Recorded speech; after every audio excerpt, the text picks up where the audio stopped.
jump in and get us going. So welcome to the Texas Alliance of Energy Producers Spotlight on the Issues webinar series. I'm your host, Jason Modglin, the president of the Alliance. It's great to be with you today. The Texas Alliance of Energy Producers represents over 2,600 individuals and member companies that are focused on advancing independent operators and the standards of the Texas oil and gas industry. Through advocacy for smart energy and environmental policy, effective communications, and cost-saving insurance programs, the Alliance delivers for our members. A special thanks to our President's Forum sponsors, Chevron, ConocoPhillips, Diamondback Energy, Marathon Oil, and Occidental Petroleum for making these events possible. I'd now like to call on our new board chairman, Houston Sullivan, to get us started. He's been actively involved over the past decade in building companies focused on the core of the Midland Basin, from his background as a landman to now involvement in some of the largest deals in Texas. He brings expanded vision for the Alliance on the mission of Texas independence to meet the world's energy needs. Houston, would you like to make a few remarks? Yeah, I don't have a lot to say, but thanks for getting all this set up. Thanks for everybody joining. We got a great guest today, the better looking Pfluger brother, and we can enjoy a little time with him and see what's going on in DC. Well, that's perfect, Houston. Thank you very much for your leadership, and thanks to our board members for joining us today. I see Board Secretary Allison Willis and other board members, Clayton Scott, Byron Tuck, Jim Tremuto. Thank you so much for being with us today. Our guest is Congressman August Pfluger. I'll be quick with his bio. He's serving his first term in the U.S. House of Representatives. He represents 29 counties in Texas's 11th congressional district, including the cities of San Angelo, Llano, Brownwood, Granbury, Midland, Odessa, and much of the Permian Basin. He's a seventh-generation Texan. He grew up in San Angelo, graduated from Central High School, followed in his grandfather's footsteps, and answered his nation's call to serve, graduating from the U.S. Air Force Academy and defending this country in uniform for nearly 2 decades as a decorated fighter pilot, commanding hundreds of airmen, as well as serving in the Pentagon and NATO. He also served as an advisor to President Trump on the National Security Council and is a colonel in the Air Force Reserves. In Congress, he's a strong advocate for national security, promoting our farmers and ranchers, protecting the unborn, energy prosperity, and securing our borders. He is a member of the House Foreign Affairs Committee and the House Committee on Homeland Security, where he serves as a ranking member of the Subcommittee on Intelligence and Counterterrorism. He's also a co-leader of the Texas Ag Task Force and a member of the Republican Whip Team. A conservative Republican, proud husband and father, devoted follower of Jesus Christ. He and his wife, Camille, live in San Angelo with their 3 daughters. If you'd like to submit a question to the congressman, please utilize the chat feature at the bottom of your screen. We will go till about 1 p.m. and wrap up with a few audience questions. So, Congressman, welcome. Thanks for being with us. It's been 1 year since you came into office representing the Permian Basin, Concho Valley. We thought it'd be a great opportunity to check in with you and get your take on the year's events. You and your staff put out a very helpful year in review and started out that report on energy. I'm going to post that into the chat so everybody can take a look. But can you hit some of the highlights for us and share some of your thoughts on the year in review? Well, Jason, thank you for the kind words. Houston, thank you for having me here. I appreciate y'all's leadership very much. And the things that I'm going to talk about, the year in review, I mean, we're just getting started. It's been an interesting year, and I look forward to questions. I'll keep it, kind of keep it brief right now because I know we want to get into some of those. But suffice it to say, I couldn't do what I do up here without what y'all do, without the innovation in the Permian Basin, and your relentless advocation for American energy, for Texas, and the companies that the Permian Basin is just so incredibly proud of. It means a lot. So thank you for what your organization does. Today is kind of an interesting day. It's the 1 year anniversary of President Biden's inauguration. I wish that I could come in here and say some more positive things, but unfortunately what we've seen is 1 year of one party rule. And we have to ask ourselves the question, are we better off now than we were 1 year ago? And it unequivocally is no, we're not. What I've seen every single day for the last 365 days is the Biden administration has been waging a war, an all-out assault on American energy. And I take that very personally. This hits at home, not just because of the district. I mean, most importantly, the Permian Basin has led the innovation and the revolution that we now can call ourselves energy independent, although the administration has tried to cut us off at the knees every single day. And on day one of the administration, what we saw was President Biden placed a moratorium on oil and gas leases, federal lands. I was the first freshman to introduce legislation, and it was 2 weeks prior to that, on January 7th at about 4 a.m. in the morning, I introduced a piece of legislation that would prevent that moratorium, because we saw with the tea leaves were telling us that instead of previous administrations' attempts to weaponize EPA and weaponize other tools, this one was just pretty much flat out saying this is what they're going to do. And they have stuck to their words, to the detriment of 10 million Americans, to the detriment of 2 million Texans, to the detriment of our economy, and really to the detriment of every single American who now is paying higher prices, whether it's at the pump or whether they're heating and cooling their homes. They're paying higher prices for every agricultural product because the farmers' input costs are higher, so on and so forth. My bill would have prevented the president from being able to halt that drilling and halt that permitting. Unfortunately, we know the rest of the story with Speaker Pelosi not allowing any type of legislation like this to ever see the light of day. And I think at the end of the day, 1 year later, what we see is the result of that. We see crisis after crisis, and none is more important than what the issues that the oil and gas industry are doing to make sure that we do have affordable, reliable energy. I'm very passionate about this. I'm very proud of the district that I represent and the innovation. What we're working on right now is we've got a bipartisan effort with LNG and making sure that we can get LNG not only inside the United States, but also to our partners and our allies. I just came out of a meeting with members of the State Department.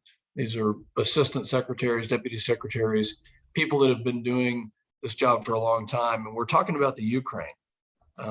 And if we back up, day one, we canceled the Keystone Pipeline. President Biden decided to cancel the Keystone Pipeline, but yet he greenlighted the Nord Stream 2 pipeline.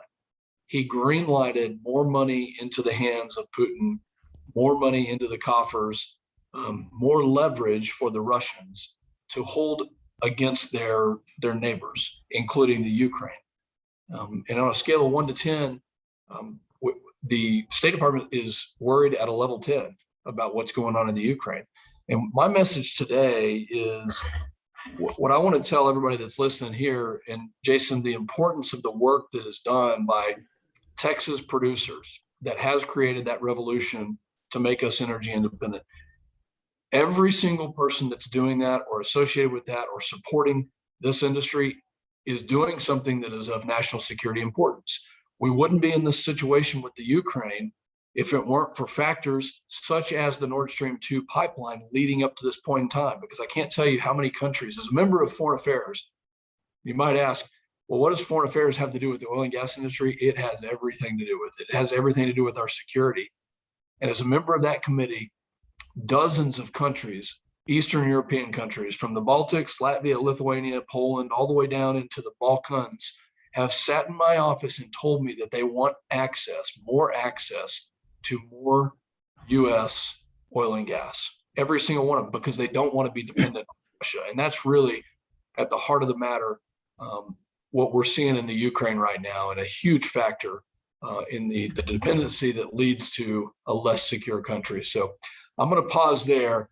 Suffice it to say, I'm extremely grateful for the work that everyone does in this industry, because not only has everyone in this industry raised our quality of life, not just in the United States, but around the world, but you've also made us more secure, and you've made our allies and our partners around the world more secure. And that we are seeing play out right now. History is being made right now. And I hope that we have some sort of diplomatic solution. I fear, though, that the policies that have been instated by this president, that the deterrence factor is not there, and that we may see something that the world hadn't seen since World War II. So I'll pause there. Over to you. Well, it definitely seems that way with both the president and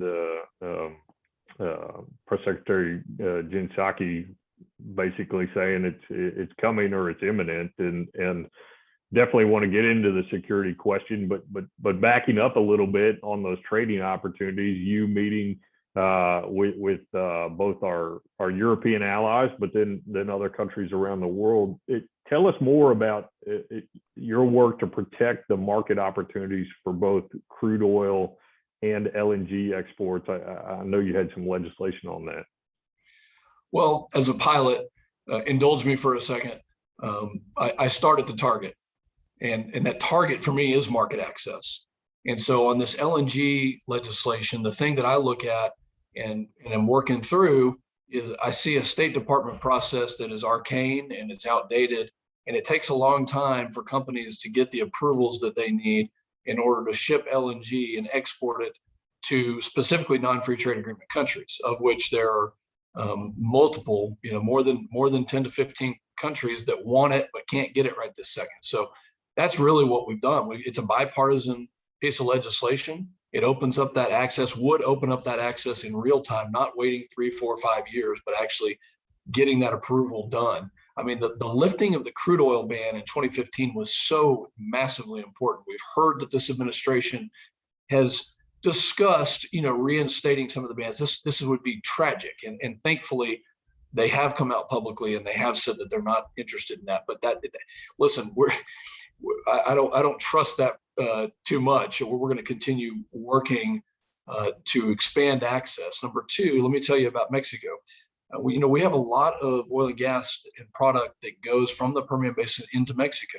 Mm-hmm. What we've seen from the Mexican government in the past couple of months has been very disturbing with regards to USMCA, the new trade deal, the new NAFTA deal, and the nationalization of the oil and gas industry in Mexico, and that trend towards nationalization and not letting American companies come in there and compete. That affects all of us in Texas. We are Mexico's largest trading partner, and we have to make sure, whether it's oil and gas or agricultural products, all of the above, that the trade agreement is upheld and that there is accountability. And so I'm in constant contact with our State Department, with Ambassador Salazar, who is the new U.S. ambassador to Mexico and Mexico City, to the U.S. Trade Representative Catherine Tai, to make sure that I'm standing up for this industry and having a free and fair trade, transparent trade deal that we can continue to provide what they need, which is affordable, reliable energy. Absolutely, they need it. And you touched on it briefly with the Ukraine situation. We're seeing record LNG exports into the UK, maybe this next month into France, really combating the challenges they're having being so dependent upon Russia and Putin. I wonder if you might just talk about that power dynamic a little more, how American LNG has changed the situation. Well, quite frankly, we need more American LNG to be sent to places like Moldova, to places like Poland, to places like the Ukraine. This pipeline gives the Russians several advantages and leverage points. Number one is financially, because they can set the price through Gazprom pricing. I mean, this is a monopoly like none other, and they can set the pricing and basically force countries. Moldova is a country that many of us have probably never even heard of, but it's a very important case study in this because they need energy, and the Russians have basically brought them to the point where they're forcing them to choose between LNG at prices that would astonish you. I mean, 10 times what we're paying here, or taking it a little bit cheaper, signing a long-term contract. And then that, because they're signing on, they can't get into the EU. They can't get into the Western trade groups that they want to Westernize, and they want to move kind of out of that old communist, old Soviet mentality. So financially, it's a huge deal. But then just kind of geopolitically, again, this is real when it comes to the security of these countries. Let me just kind of explain something about NATO. There's this thing called Article 5, and the 29 NATO countries, an attack on one is an attack on all. September 11th was an attack on the United States, and the NATO countries ratified Article 5, and they said, because the United States was attacked, an attack on one is an attack on all, and we will respond. Okay, that's the perfect example. How do you respond to an Article 5 incursion from Russia if that were to happen and they were to do something to a NATO country? The Ukraine is not a NATO country, so I'll make that clear. But how do we respond with an Article 5 if the Russians are providing your energy? That is a dependency that they have played masterfully by making other countries dependent on their energy. Well, absolutely, and some of your colleagues are facing those same prices. They've blocked pipelines into the Northeast, and so despite being right next to the Marcellus and having some of the most prolific natural gas production in the country, they pay some of those European prices because they're buying spot from across the Atlantic. That was great background on NATO for us, particularly because it's the Germans, it's the French. They're dependent upon that gas as well from Russia. How can the Allies do a better job? I mean, you're kind of on the front lines in terms of House Foreign Affairs on meeting NATO's needs for energy security. Well, quite honestly, Jason, I think it starts right here at home. And our policies right here at home. I mean, this Build Back, well, I was going to say better, but I think it's called Build Back Broke or something of that nature. Luckily what we saw, I mean, the assault on the energy industry from that legislation and the proposed legislation it would have been tragic. I'm so thankful that last night the Senate defeated this. And when you look at what we're doing here at home, we need to be, instead of taxing and assaulting and halting the energy industry, we need to put Midland over Moscow, and we need to put Odessa over OPEC, and you can go down the list right there. But our policies right here, it starts at home for us to be able to get the energy that we need, not only here at home, but to our partners and our allies, because they're worried about dependability. Our tax policies, we have to stop weaponizing the Endangered Species Act. I mean, this is no surprise to anybody that's listening. And I'm fighting against that every single day to make sure that whether it's new taxes or getting rid of intangible drilling costs like they want to, I mean, make no mistake, they want to do those types of things. They want to weaponize every bit of the ESA, and they want to use any and every tool that they can to finish this industry off. So for us to help our allies and our partners, it starts right here.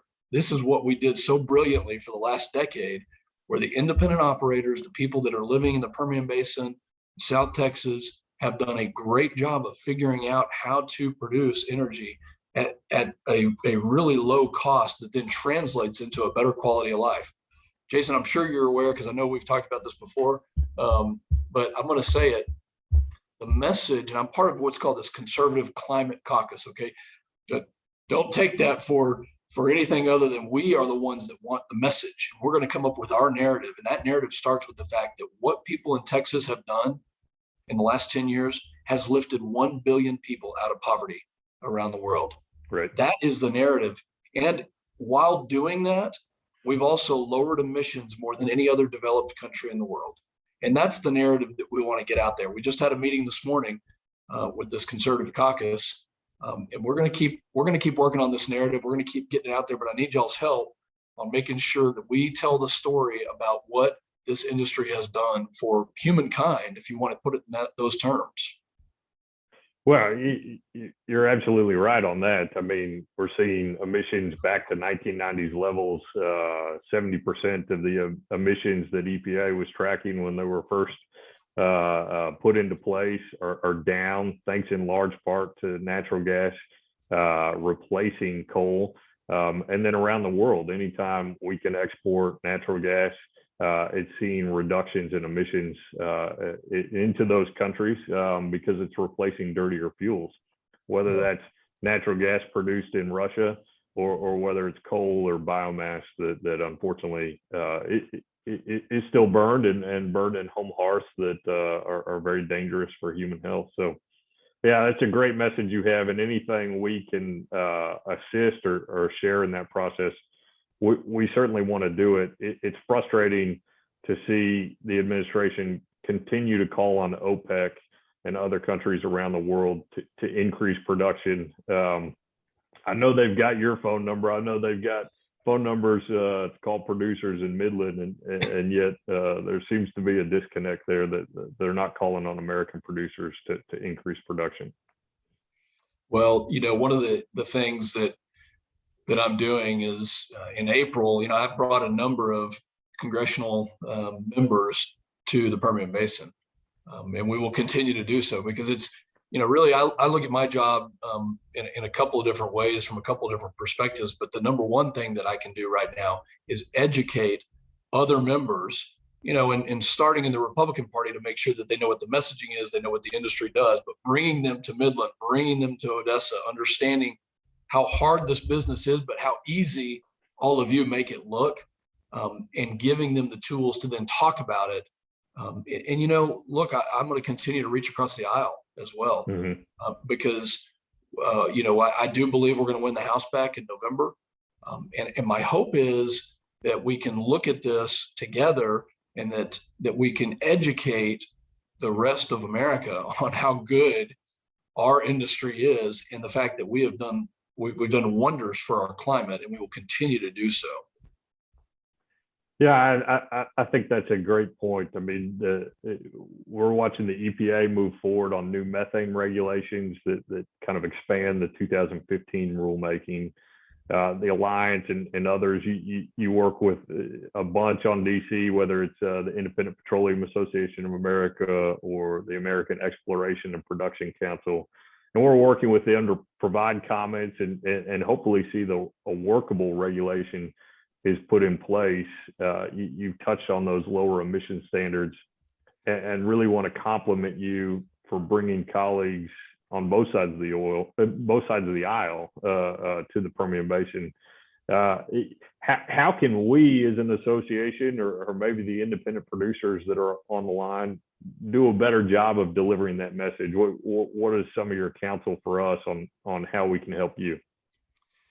I think there's a couple of ways. Number one, I challenged AXPC, American Exploration and Petroleum Council, this morning. And I've challenged other groups like American Petroleum Institute. Look, I mean, there's a lot of trade groups out there at the national level, but the most important thing that I think of is I put it in these terms. Does anybody not remember the slogan from the cattle industry, "Where's the beef"? We all remember that. Yep. And that was something that got everybody's attention. And, you saw all of the media outlets, providing kind of a similar message. And I think that what our industry really needs to do at the local level and at the national level, and this is going to take some resources, but I think that we need to get behind some core messages. Those messages need to talk about the good side of what this industry has done for humankind. It needs to talk about the excellence that American energy, specifically American-made energy, has done for our climate. It needs to talk about what this industry has done for our economic situation. And when you try to halt and kill this industry, guess what? You're going to see input prices rise everywhere, and that plays out into everybody's life. So I think, we need to be getting that message out. It's good for me up here to be getting that message out on Fox News and other TV outlets, but it's yet another thing for everyone who's doing the business to come together and to put some resources towards it so we can get a good, clear message out to let the American, to really, let's put it bluntly, to fight against the false narrative that we hear every single day. Yeah, that's right. And great counsel, and certainly we want to take that forward, continue to work with our partners.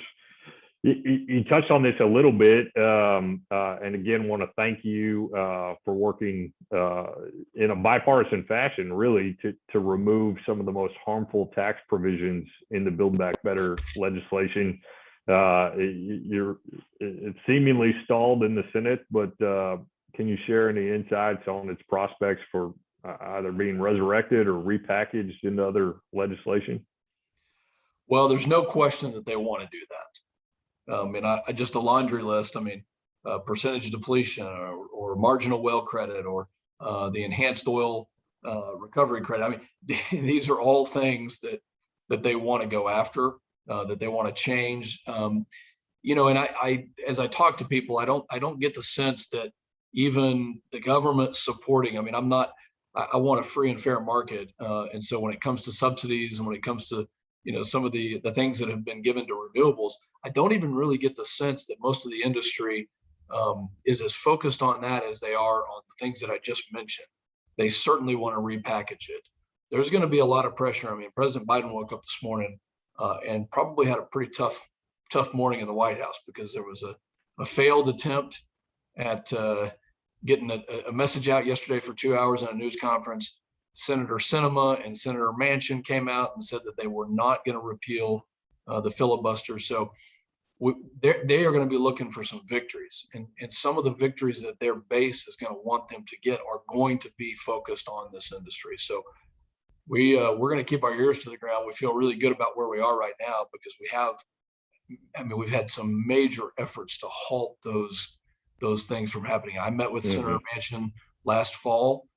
And was able to sit down with him and let him know just how devastating this would be. He understood that. So I don't know what it looks like. I don't have that crystal ball, but I do know that the assault will continue, and they are going to be fairly aggressive leading up to the elections, I would presume.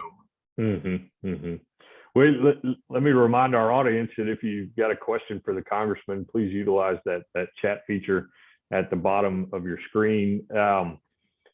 You touched on this. I wanted to ask about control of Congress. It's always a question that comes up, and certainly based on the president's approval ratings right now, it appears the House will flip control from Democratic Party to the Republican Party.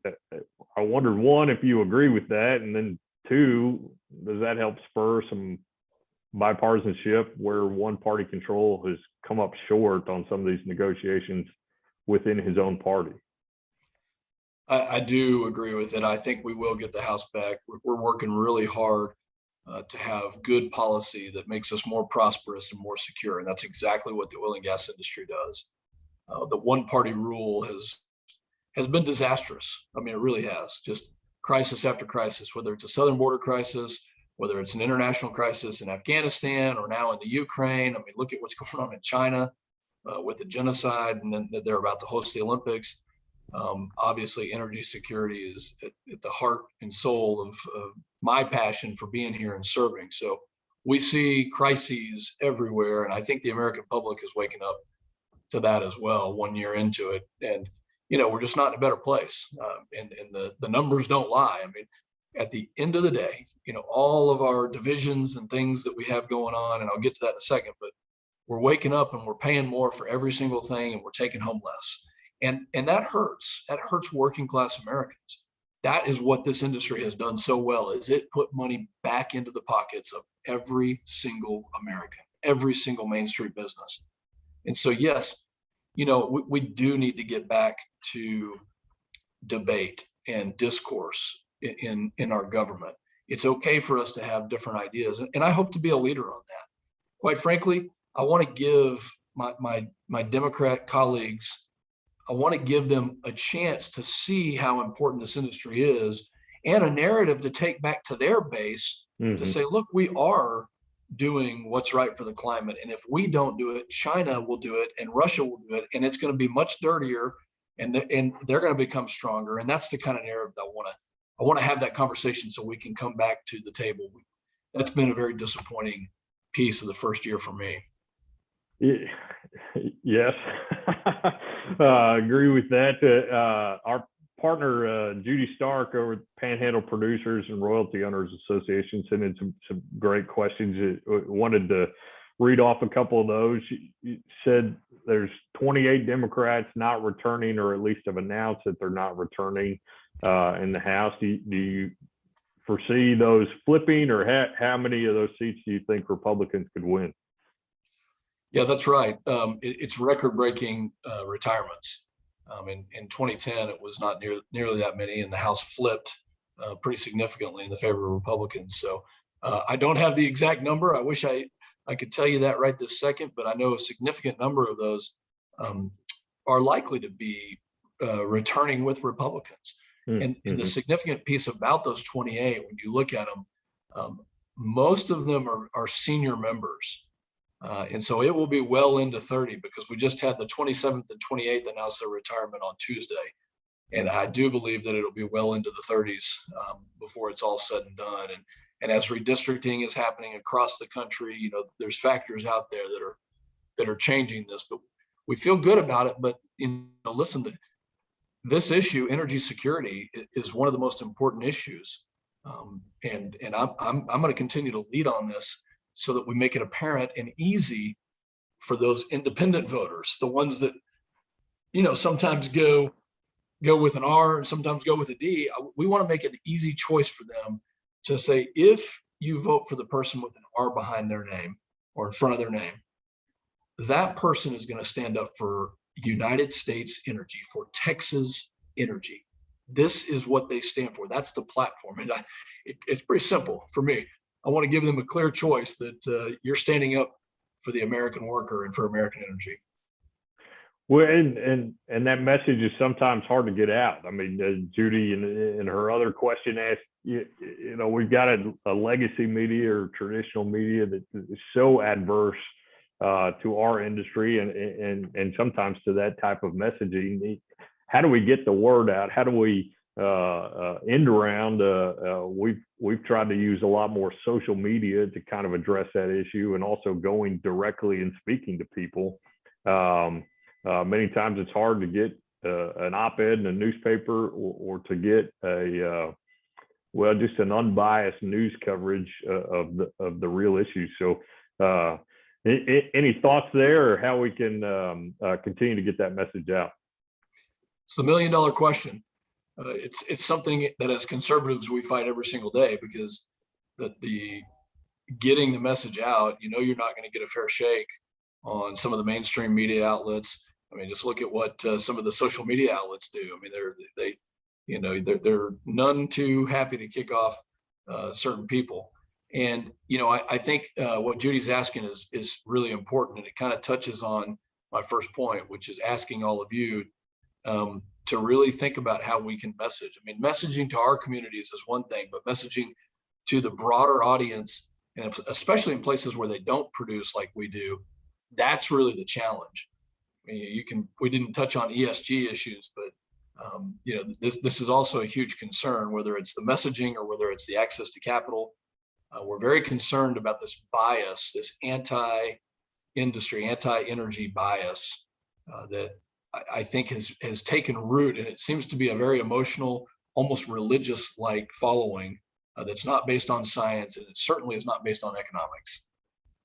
Yeah, that's something we're definitely going to be watching very closely over the next year, particularly as the SEC starts to implement some of their requirements on ESG, because sometimes it can be wild west on what is being reported by some of these companies. And then also, to your point, the capital requirements and demands on the ESG side, just what they're looking for, and does that rise to the level of discrimination we saw last year?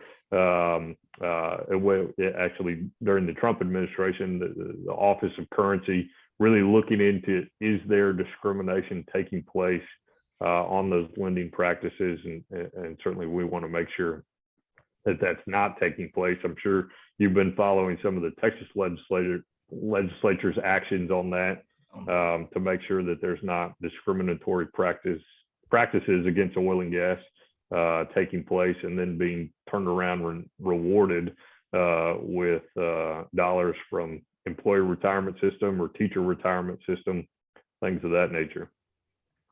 Yeah, we're following it very closely. Good, good. It is worrisome because, we know that when we take jobs away, and when that's done in the way that this administration has waged that war, whether it's the weaponization of access to capital or, environmental issues or whatever it is, it's that much harder to then get those people back and to get going again, at full speed. Well, Congressman, on behalf of our members and my family, thank you for your service to our state and nation. Wanted to see if you had any closing thoughts for our members. Well, Jason, thank you so much for having me. It's a pleasure to be on, and I mean what I say. When I come to you with gratitude for what everybody does, you've got a big supporter in me, and there's a lot of support here in Congress, and I look forward to bringing those people out, to introducing everyone in the Permian Basin and throughout Texas to people that might not be from Texas but are supportive and they want to learn. And I would just say, please use our office as a resource. Garrett Murkett from Midland, Texas runs all the energy portfolio, and he does a great job. He's done it for a long time, and we're leading on a lot of issues. And I hope that people will go to my website and look at the things that we're doing. We send out a newsletter every week, and it kind of talks about the legislation that we have, and that's the Pfluger flyby. You can go to pfluger.house.gov and get that newsletter and stay informed on what we're doing. But thank you for having me. Thank you for what you do in this organization for Texas producers, and for what everyone on this call does to provide our country with something that is so incredibly important to our national security, that I'm going to keep fighting for it with every breath that I have up here. Well, that's perfect, Congressman. Thank you so much. And you do have fantastic staff, and we definitely like to call on them quite a bit. They do a great job for you and for District 11. So thank you very much. We'll let you get back to your very busy schedule. As a congressman mentioned, he can be found on the web at pfluger.house.gov and on social media. That's a great way to follow him. Many thanks again to our President's Forum sponsors, Chevron, ConocoPhillips, Diamondback Energy, Marathon Oil, and Occidental Petroleum. If you're interested in sponsoring future events, we certainly want to hear from you. We have a great spotlight series coming up on February 10th with famed oil historian and author Daniel Yergin. His most recent book is the New Map, as I'm sure many of y'all have read and checked out. We'll talk to him about his analysis of global markets, and then he's also added a new chapter on the Biden administration. Definitely want to dig in on that. Thanks for joining us. We want to see from you and hear from you again. So y'all have a great day. Thank you, Congressman. Thank you.